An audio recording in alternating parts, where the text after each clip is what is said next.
నమస్తే, welcome to Satish Goud news channel. నా పేరు సతీష్ గౌడ్. మరి ఈరోజు కుమ్రం భీం జిల్లా కేంద్రంలోని వాంకిడి మండలం కిరిడి గ్రామంలో వచ్చేసిన సందర్భంగా కిరిడి గ్రామం ఏ విధంగా అభివృద్ధి చెందింది, ప్రజలు ఎలా సంతృప్తి పడుతుండ్రో తెలుసుకునే ప్రయత్నం చేద్దాం.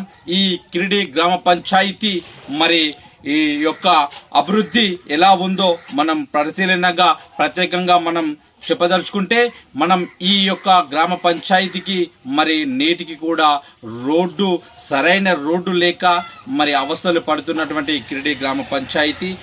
ఈ పంచాయతీకి మట్టి రోడ్లు కూడా మంచిగా లేకపోవడం, ఈ యొక్క పరిపాలన ప్రభుత్వాలు ఏ విధంగా పరిపాలించాయో, ఈ యొక్క పల్లెలని ఏ విధంగా అభివృద్ధి పరిచాయో ఇట్టే చెప్పుకోవాల్సిన సందర్భం. అభివృద్ధి చెందకపోవడానికి గల కారణాలు ఏంటిది? అసలు ప్రజల్లో చైతన్యం లేకపోవడమా, లేకపోతే ప్రభుత్వాల పట్ల అవగాహన లేకపోవడమా, లేకపోతే అభివృద్ధి చేసుకునే విధానం తెలుసుకోకపోవడమా, లేకపోతే ప్రజల్లో ఈ యొక్క అభివృద్ధి చేయాలన్న ఆలోచన లేకపోవడమా? ఇట్టి ఆలోచన లేకపోవడానికి గల కారణాలు ఏంటిది?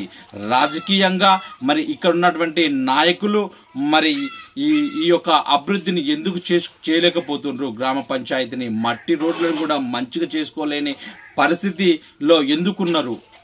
ఇక్కడ ఉన్నటువంటి రాజకీయ నాయకులకు అసలు